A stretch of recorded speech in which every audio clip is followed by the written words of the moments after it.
के लिए नौजवानों की उम्र की सीमा में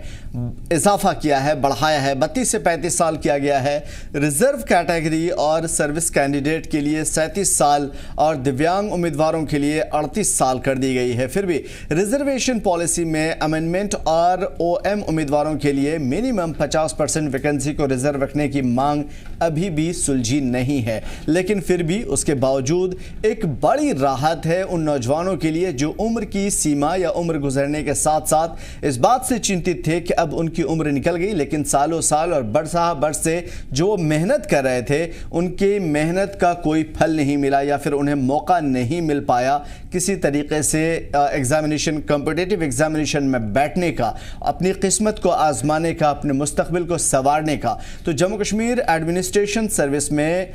एडमिशन के लिए दिलचस्पी रखने वाले या फिर कॉम्पिटिटिव एग्ज़ाम को क्रैक करने वाले नौजवानों के लिए एक बड़ी राहत की खबर है, क्योंकि कई साल से मेहनत करते आ रहे नौजवानों के लिए उमर अब्दुल्ला ने एक बड़ा तोहफा दिया है। दरअसल सीएम उमर अब्दुल्ला ने कंबाइंड कॉम्पिटिटिव एग्जामिनेशन के लिए नौजवानों की उम्र की सीमा जो पहले 32 साल थी अब 3 साल और भी ज़्यादा बढ़ा दिया गया है। तो ये बड़ी राहत की खबर है उन नौजवानों के लिए जो 32 साल या 30 साल या 31 साल के होने के बावजूद परेशान थे कि शायद उनके पास अटेम्प्ट करने के लिए ज़्यादा टाइम नहीं है, वो ज़्यादा अटेम्प्ट नहीं कर पाएंगे, लेकिन अब वो 35 साल तक अटेम्प्ट कर पाएंगे।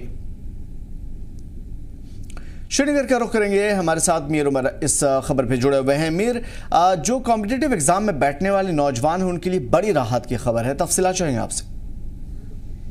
जी बिल्कुल, इसमें कोई भी शक नहीं है। जम्मू कश्मीर के उन नौजवानों के लिए ये एक बहुत बड़ी राहत की खबर है जो आज सरकार की तरफ से फैसला लिया गया है, जो कि जो कंबाइंड कॉम्पिटिटिव एग्जामिनेशंस की जो एज है उसमें अब इजाफा कर दिया गया है। आपको याद होगा कि अगर हम पिछले बरसों की बात करें, अक्सर जो यहाँ के नौजवान जो है इस बात से काफी परेशान थे क्योंकि उनके पास रोजगार के भी उस तरह के वसाइल जो है नहीं होते थे और लगातार वो कोशिशें करते रहते थे अपने रोजगार को लेकर। लेकिन उसकी एक बड़ी जो एक कह सकते हैं कि एक पॉइंट जो होता है, जो ब्रेकिंग पॉइंट है, वो एग्जामिनेशन में उनकी एज की बात होती थी। अक्सर उनका कहना था कि उनके पास वो अब एज ही चली गई है जहां पे वो कोशिशें लगातार अपनी जो है उसको बदस्तूर रख पाए और इन एग्जाम्स को क्रैक कर पाए।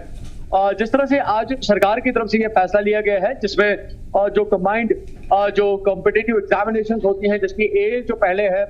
देखी जाती थी कि 30 से 32 साल की होती थी, हालांकि इसकी अलग अलग और भी कैटेगरीज है। अगर हम मेन कैटेगरी की बात करें उसमें अब जो है 35 साल कर दिया गया है, जो कि एक बहुत बड़ी बात है यहाँ के नौजवानों के लिए। उसके साथ साथ जो कि स्पेशल कैटेगरीज हम कह सकते हैं उनको, जो कि अपर एज जो है उनकी रिजर्व्ड कैटेगरीज की बढ़ा दी गई है, जिसमें 37 साल ऐसे लोगों के लिए रखी गई है जो कि फिजिकली डिसेबल्ड है, और साथ साथ जो कि जो 38 साल की एज उनकी कर दी गई है। तो ये कहीं ना कहीं पे एक बड़ी डेवलपमेंट है जो कि सरकार की तरफ से करंटली देखने को मिल रही है, खासतौर पर उन नौजवानों के लिए जो कि इन एग्जाम्स में जो है अप्लाई करते थे। हालांकि काफी वक्त से यहाँ के नौजवानों की ये एक देरीना मांग रही है कि इन एग्जामिनेशंस में जो है उनकी जो एज है वो क्रॉस कर जाते हैं और वो उसके बाद फिर उसको दोबारा नहीं अटेंड कर पाते। तो इन सारी चीजों को मद्देनजर रख के कहीं ना कहीं पे जिस तरह से आज ये सरकार ने फैसला लिया है उससे यहाँ के नौजवानों को बहुत बड़ी एक राहत जो है डेफिनेटली मिल सकती है, क्योंकि जो इसमें इजाफा किया गया है वो कम से कम, अगर हम देखें, अगर हम कम से कम की भी बात करते हैं वो 3 साल की है, तो ये कोई छोटी बात नहीं है। जो लोग पहले एग्जाम्स में कहीं ना कहीं पे क्वालिफाई नहीं कर पाते थे लेकिन वो लगातार मेहनत करना चाहते थे और इन एग्जाम्स में अप्लाई करना चाहते थे, क्योंकि अगर सरकारी नौकरी जो है हासिल करनी है तो उसके लिए इन एग्जाम्स को क्वालिफाई करना बहुत ज्यादा जरूरी होता है। हालांकि इन एग्जाम्स के भी 2 तरीके अलग अलग होते हैं, जिसमें प्रिलिमिनरी एग्जाम होता है और जो कि मल्टीपल टाइप क्वेश्चन होता है, और उसके बाद एक मेन एग्जामिनेशन होता है जो कि 8 पेपर्स पे मुंसलिक रहता है। लेकिन इन सभी चुनौतियों को यहाँ के नौजवान जो है हमेशा जो है क्रॉस करने की कोशिश करते थे।